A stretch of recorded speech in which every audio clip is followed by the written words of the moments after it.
Surja El Kef, Mekase, 110 vargje. Bismillahirrahmanirrahim. Me emrin e Allahut, të gjithë mëshirshmit, mëshirë plotit. Çdo lavd dhe falenderim i përket Allahut, i cili i shpalli robit të vet Muhamedit një libër të dëlir nga çdo shtrembërim.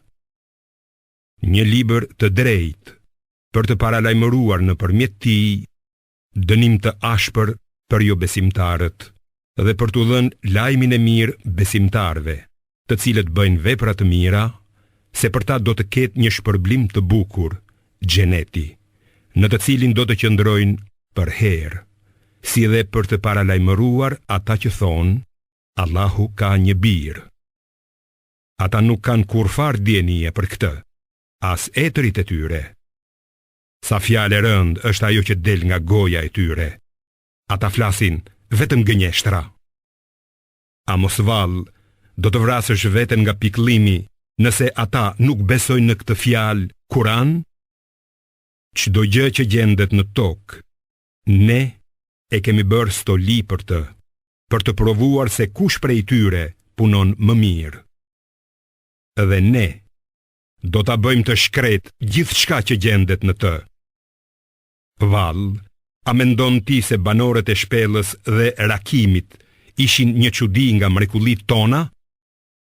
Kur disa djelmosha u strehuan në shpellë dhe thanë, o Zoti ynë, na jep mëshirë nga ana jote dhe përgatitna për sjellje të drejtë.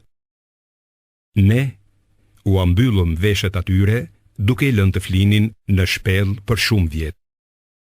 Pastaj I ngritëm për të marrë vesh se cili nga të dyja grupet do ta vlerësonte më mirë sa kohë kishin qenë të strehuar. Ne po ta tregojmë ty historinë e tyre sipas së vërtetës. Ata ishin djelmosha që besonin në Zotin e tyre dhe ne I forcuam në rrugën e drejtë. Ne I forcuam zemrat e tyre kur u ngritën e thanë: Zoti ynë është Zoti I qiejve dhe I tokës. Ne nuk do t'i lutemi asnjë Zoti tjetër përveç Tij, sepse atëherë do të thoshim një gënjeshtër të madhe. Ky populli ynë ka zgjedhur në vend të tij zotat të tjerë, ndonë se ata nuk u sjellin dot asnjë provë të qartë. E kush është keqbërës më I madh se ai që trillon gënjeshtra për Allahun? Kur ju t'i lini ata dhe gjithçka që adhurojnë në vend të Allahut, gjeni stre në shpellë. Zoti juaj do t'ju mbuloj me mëshirën e Tij dhe do t'ju përgatisë mënyrën nga e cila do të keni dobi. Ti, o Muhammed, do ta kishe parë diellin kur lindte, se si anohej nga e djathta e shpellës së tyre, dhe kur perëndonte, ata I linte në anën e majt, ndërkohë që ata gjendeshin në mesin e saj. Kjo është nga shenjat e Allahut. Sa për atë që Allahu e udhëzon në rrugë të drejtë, pikërisht ai është I udhëzuari. E sa për atë që ai e lë në humbje, ti me siguri nuk do të mund t'i gjesh mbrojtës që ta udhëzoj. Dhe po të kishe qenë atje, do të mendoje se ata ishin zgjuar, por ata ishin në gjumë. Ne I rrotullonim ata herë në krah të djathtë e herë në të majtë, kurse qeni I tyre rrinte shtrirë me 2 këmbët e para në hyrje të shpellës. Sikur ti kishe parë, ti do të ikje nga ata dhe do të kaplonte frika. Kështu pra, ne I zgjuam që të pyesnin njëri tjetrin. Njëri nga ata tha: sa keni ndenjur në gjumë? U përgjigjen: kemi qëndruar një ditë a një pjesë të ditës. Disa thanë: Zoti juaj e di më mirë se sa keni ndenjur. Dërgoni njërin prej jush në qytet me këtë monedhë argjendi tuajën e le të shikoj se cili ushqim është më I pastër. Le t'ju sjell diçka prej tij. Le të sillet mirë dhe askush të mos marrë vesh për ju. Me të vërtet, nëse ju zbulojnë, ata do t'ju gjuajnë me gur, ose do t'ju kthejnë me forcë në fenë e tyre, dhe atëherë nuk do të shpëtoni, kurse si. Dhe kështu, ne bëm që ata të zbuloheshin, me qëllim që të dihej se premtimi i Allahut është i vërtet, dhe që të mos ketë asnjë dyshim për orën e kiametit, se ajo do të vijë. Kur ata banorët e qytetit po haheshin me njëri tjetrin për këtë rast, disa thoshin: ndërtojini atyre në hyrje të shpellës një ndërtesë. Zoti i tyre i njeh më mirë ata. Ata që e fituan çështjen e tyre thanë: ne do të ndërtojmë një faltore mbi ta. Do të thonë, ata ishin 3 veta, e qeni i tyre ishte i 4. Disa do të thonë, ata ishin 5 veta, e qeni i tyre ishte i 6, duke hamendësuar për atë që është e fshehtë. Kurse të tjerë do të thonë, ata ishin 7 veta, e qeni i tyre ishte i 8. Thuaj, o Muhammed, Zoti im e di më mirë numrin e tyre. Vetëm pak veta din diçka rreth tyre, dhe mos polemizo rreth tyre, përveç se në mënyrë të përcipt, dhe për ata mos pyet askënd. Asnjëherë mos thuaj për çfarëdo gjëje qoftë se me siguri që nesër do ta bëj këtë, pa shtuar në dasht Allahu. Dhe kur të harrosh të thuash në dasht Allahu, kujtoje Zotin tënd e thuaj: shpresoj se Zoti im do të më udhëzoj në atë që është më e mirë dhe më e dobishme nga kjo. Ata qëndruan në shpellën e tyre 300 vjet diellor, duke shtuar 9 për vitet hënore. Thuaj, o Muhammed, Allahu e di më mirë sa kanë qëndruar. Atij i përket fshehtësia e qiejve dhe e tokës. Sa mirë sheh ai çdo gjë, dhe sa mirë që dëgjon. Njerëzit nuk kanë tjetër mbrojtës përveç atij, dhe ai nuk e ndan me askënd pushtetin e vet. Dhe lexo atë që të është shpallur ty nga libri i Zotit tënd. Askush nuk mund t'i ndryshojë fjalët e tij, dhe ti nuk ke për të gjetur kurfar strehe, përveç se tek ai. Dhe qëndro me ata që i luten Zotit të vet në mëngjes dhe mbrëmje, duke dëshiruar fytyrën kënaqësinë e tij, dhe mos i shmang syt nga ata tek të tjerët, duke dëshiruar stolitë e shkëlqimin e kësaj jete. Mos dëgjo atë, zemrën e të cilit ja kemi lënë mos përfillëse ndaj përmendjes son, e që shkon pas dëshirave të veta, duke shkelur çdo kufi në veprimet e veta. Dhe thuaj: e vërteta është nga Zoti juaj. Kush të doj, le të besoj, e kush të doj, le të mohoj. Ne kemi përgatitur për mohuesit keqbërës një zjarr që do t'i rrethojë nga të gjitha anët si çadra. Nëse do të kërkojnë ndihmë, do t'u jepet një ujë si xehja e shkrirë që do t'u apërcëllojë fytyrat. Sa pije e tmerrshme është ajo, e sa strehimi keq është ai zjarri. Sa për ata që besojnë dhe bëjnë vepra të mira, sigurisht që ne nuk do t'u humbim shpërblimin punë mirëve. Pikërisht, atyre u përket xheneti i Adnit, në për të cilin rrjedhin lumej. Ata do të stolisen atje me byzylyk ari dhe do të vishen me rroba të gjelbra prej mëndafshi të hollë dhe armaçi, duke ndenjur të mbështetur në shtretër të lartë. Sa shpërblim i mrekullueshëm dhe sa vendbanim i bukur. Dhe jepu atyre si shembull ndodhin e 2 njerëzve. Njërit prej tyre ne i kishim dhënë 2 kopshte vreshtash që i kishim rrethuar me hurma, e midis tyre kishim bërë fusha drithi. Të 2 kopshtet i jepnin frutet e veta, pa u munguar asgjë, dhe bëm që midis tyre të rrjedhte një lum.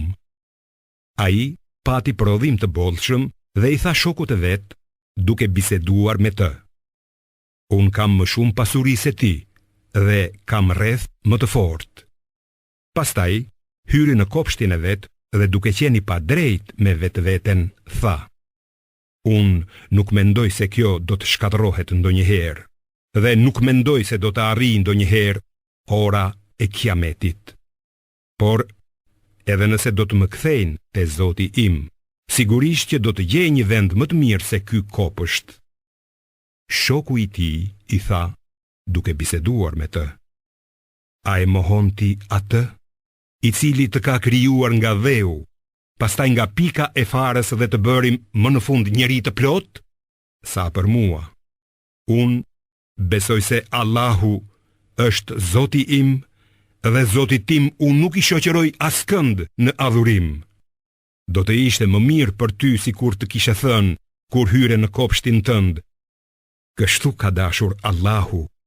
Nuk ka fuqi përveç se nëpërmjet Allahut. Nëse ti sheh se unë kam më pak pasuri dhe pasardhës, dije, Zoti im mund të më jap diçka më të mirë se kopshti yt, ndërsa në kopshtin tënd mund të dërgoj një shkatërim nga qielli e të gdhij rrafsh pa asgjë, ose të bëj që uji i tij kopshtit të humbas në thellësi e të mos mund ta gjesh kurrë më. Dhe pasuria e tij e mohuesit u shkatërrua, kurse ai i rrihte duart për gjithçka që kishte shpenzuar në të, pronën e vet, e që tashmë ishte shkretuar nga rrënjët dhe thërriste. Ah, sikur të mos i kishe shoqëruar Zotit tim askënd. Kështu, ai nuk pati kur fare rrethi që ta ndihmonte kundër Allahut dhe as që ishte në gjendje të mbronte vetveten. Në një rast të tillë, mbrojtja vjen vetëm nga Allahu, i vërteti. Ai është më i miri për të shpërblyer dhe jep përfundimin më të mirë. Jepu atyre shembullin e jetës së kësaj bote. Ajo është si ujë që ne e lëshojmë nga qielli. Bimësia në tokë përzihet me të, por pastaj bëhet si bar i thatë, të cilin e shpërndan era. Allahu është i fuqishëm për çdo gjë. Pasuria dhe djemt janë stoli e jetës së kësaj bote. Por veprat e mira që mbeten për herë janë më të mira te Zoti yt sa i përket shpërblimit dhe janë më të mira sa i përket shpresës për shpëtim. Ditën kur ne do t'i shkulim malet, do t'a shohësh tokën të zhveshur dhe do t'i tubojmë të gjithë njerëzit, pa lënë askënd prapa. Ata do të sillen të radhitur para Zotit tënd e do të thuhet: Tashmë na erdhët, ashtu siç ju krijuam herën e parë, ndonë se ju, o jo besimtar, pretendonit se nuk do t'ju caktonim një takim, ringjalljen. Dhe libri i veprave të tyre do t'u vihet përpara, e do t'i shohësh gjunaqarët se si do të tmerrohen nga ato që gjenden në të dhe do të thonë: Të mjerët ne! Çfarë është ky libër që nuk paska lënë asnjë vepër të madhe apo të vogël, pa e shënuar atë? Aty do të gjejnë të shënuar gjithçka që kanë punuar. Zoti yt nuk i bën pa drejtësi askujt. Kur u tham engjëjve: Përuluni në sejdë para Ademit, ata u përulën, përveç Iblisit. Ai ishte një nga xhindet dhe nuk ju bind urdhërit të Zotit të vet. Atëherë, a do ta merrnit atë dhe pasardhësit e tij për mbrojtës në vendin tim, edhe pse ata janë armiqtë tuaj? Sa këmbim i shëmtuar që është ky për keqbërësit.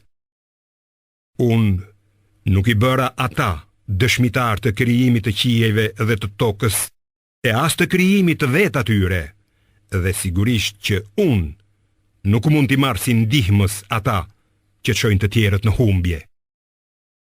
Ditën kur ai do të thotë: Thirrini ata që ju mendoni se janë shokët e mi. Ata do t'i thrasin, por nuk do të marrin përgjigje prej tyre, dhe ne do të vendosim ndërmjet tyre barierë. Të ligjt do të shohin zjarrin dhe do të binden se me të vërtet do të bien në të dhe nuk do të gjejnë largim prej atij. Sigurisht, në këtë Kur'an ne u kemi shpjeguar njerëzve çdo lloj shembulli, por njeriu kundërshton më tepër se çdo krijesë tjetër. Çfarë i pengon njerëzit të besojnë kur u vjen udhëzimi dhe të kërkojnë falje nga Zoti i tyre? Apo presin vetëm që të pësojnë fatin e popujve të parë, ose që t'u vijë dënimi i hapët? Ne i çojmë të dërguarit vetëm si përcjellës të lajmit të mirë dhe paralajmërues. Por mohuesit e besimit polemizojnë me argumente të rreme për ta dobësuar të vërtetën, ndërsa shenjat dhe paralajmërimet e mia i marrin për tallje.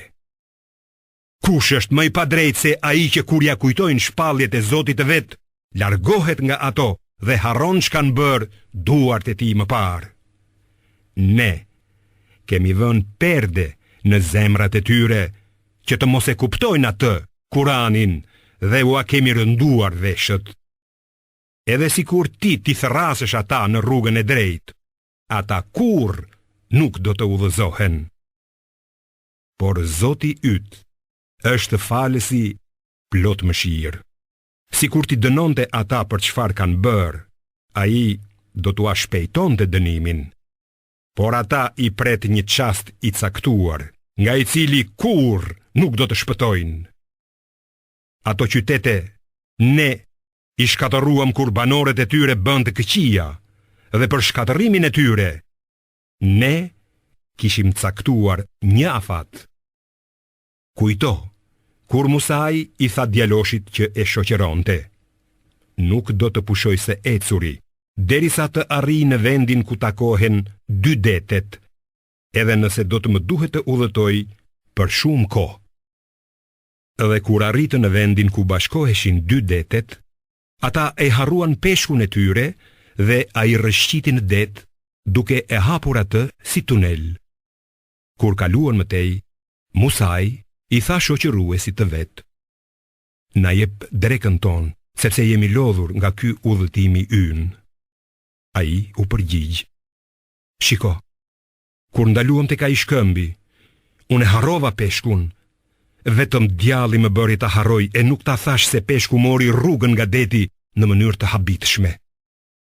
Musai tha: kjo është ajo që po kërkojmë.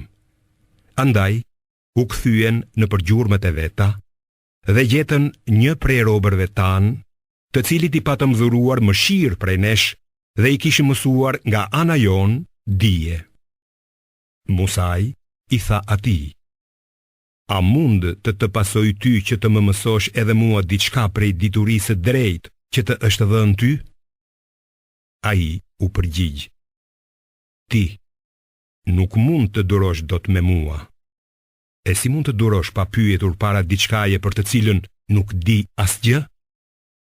Musai tha: do të më gjesh të durueshëm në dasht Allahu e nuk do të kundërshtoj për asgjë. Hidri i tha: nëse vjen pas meje, mos më pyet për asgjë derisa të ta shpjegoj unë. Dhe kështu u nisën. Kur hipën në një anije, ai, Hidri, hapi një vrim poshtë. Musai tha: mos valle hape vrimën për t'i mbytur udhëtarët e saj. Me të vërtet, ke bërë punë shumë të keqe. Hidri i tha: a nuk të thash se ti nuk mund të durosh me mua? Ai u përgjigj: mos më qorto për atë që harrova dhe mos më ngarko me vështirësi në punët e mia. Dhe që të dy vazhduan të ecin, derisa takuan një djalosh të cilin ai Hidri e vrau. Tha Musai: përse vrave një njeri të pafajshëm që nuk ka vrar askënd? Vërtet që ke bërë një punë të tmerrshme. Ai u përgjigj: a nuk të thash se ti nuk mund të durosh me mua? Musaj tha, nëse pas kësaj do të pyes sërish për çfarëdo gjëje, atëherë mos më mbaj më në shoqërinë tënde. Tashmë ke arsye të mjaftueshme nga ana ime për t'u ndarë prej meje. Dhe që të dy vazhduan të ecin derisa arritën në një fshat dhe u kërkuan banorëve të tij që t'u jepnin për të ngrënë, por ata nuk i pranuan mysafir. Aty ndeshën një mur që ishte duke u rrëzuar dhe ai hidri e drejtoi. Musaj tha, sikur të kishe dashur ti, mund të kërkoje shpërblim për këtë. Ai tha, kjo është ndarja ndërmjet meje dhe teje.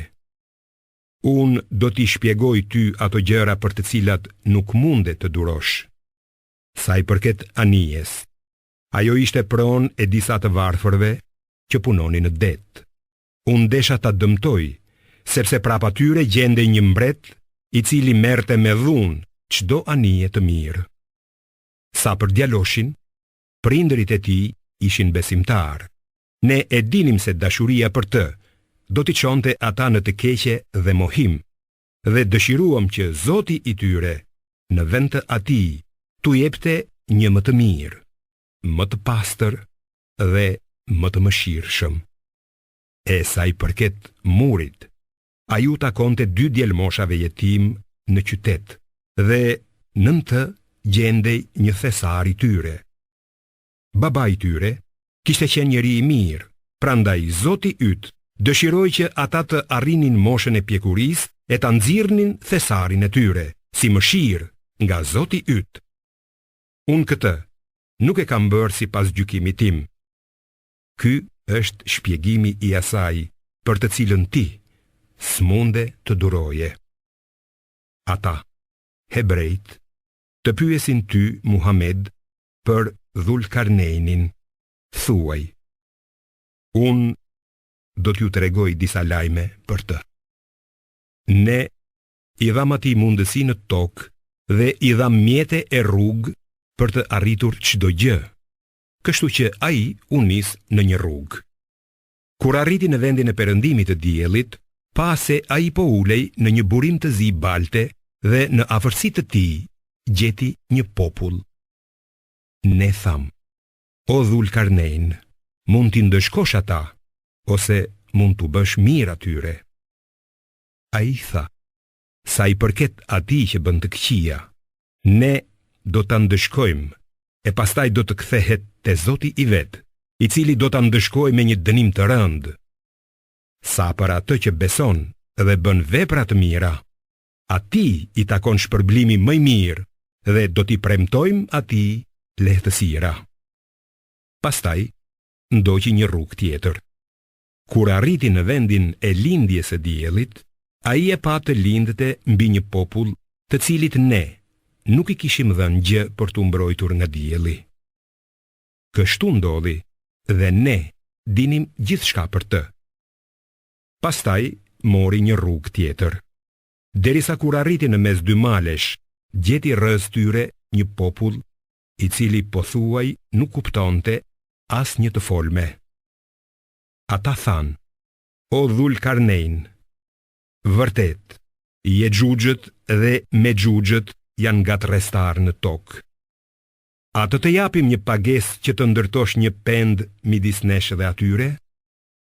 Ai tha, ajo të cilën ma ka mundësuar Zoti im është më e mirë nga pagesa juaj, por më ndihmoni mua me krah. Do të ndërtoj një pend midis jush e atyre. Më sillni blloqe hekuri. Dhe kur ai i rrafshoi 2 anët e thepisura të maleve, tha, fryini zjarrit derisa hekuri të skuqet si zjarri. Pastaj tha, më sillni bakër të shkrirë që ta hedh në të. Kështu, ata, Jexhuxhët dhe Mexhuxhët, nuk mundën që ta kapërcenin pendën dhe as nuk mundën që të hapnin vërim në të. Ai tha, kjo është mëshirë nga Zoti im. Kur të vijë premtimi i Zotit tim, ai do ta rrafshojë atë pendën. Premtimi i Zotit tim është gjithnjë i vërtet. Atë ditë, ne do të bëjmë që të vërshojnë njëri mbi tjetrin si valët e detit, dhe do t'i fryhet surit e do t'i tubojmë që të gjithë së bashku. Atë ditë, do t'u atregojmë haptazi xhehenemin mohuesve, të cilët i kishin sy të mbuluar para këshillave të mia, dhe të cilët nuk mund të dëgjonin. Vallë, a mendojnë mohuesit se do të mund t'i zgjedhin robërit e mi si mbrojtës në vendin tim? Ne e kemi përgatitur xhehenemin si vend banim për mohuesit. Thuaj, a doni t'ju lajmëroj për ata që më së shumti humbasin nga punët e veta? Për ata, përpjekja e të cilëve ka qenë kot në jetën e kësaj bote, ndërkohë që mendonin se po bënin vepra të mira. Këta janë ata që nuk kanë besuar në shpalljet e Zotit të tyre dhe në takimin me të. Punët e tyre do të fshihen, andaj ne nuk do të vëmë kurfar peshe për ta për veprat e tyre në ditën e Kiametit. Shpërblimi i tyre do të jetë xhehenemi për shkak të mohimit të tyre dhe për shkak se talleshin me shenjat e mia dhe të dërguarit e mi. Me të vërtet, ata që besojnë dhe bëjnë vepra të mira do të kenë për banesa kopshtet e Firdeusit, ku do të qëndrojnë për herë, duke mos dëshiruar asnjë ndryshim. Thuaj, sikur deti të ishte boj për të shkruar fjalët e Zotit tim, sigurisht që ai do të shterrej para se të soseshin fjalët e Zotit tim, edhe sikur ne të sillnim si ndihmë edhe një det tjetër si ai. Thuaj, unë jam vetëm një vdekatar si ju, që më është shpallur se Zoti juaj është një Zot i vetëm. Kështu, kush shpreson takimin me Zotin e vet, le të bëj vepra të mira dhe të mos i shoqëroj askënd në adhurim Zotit të vet.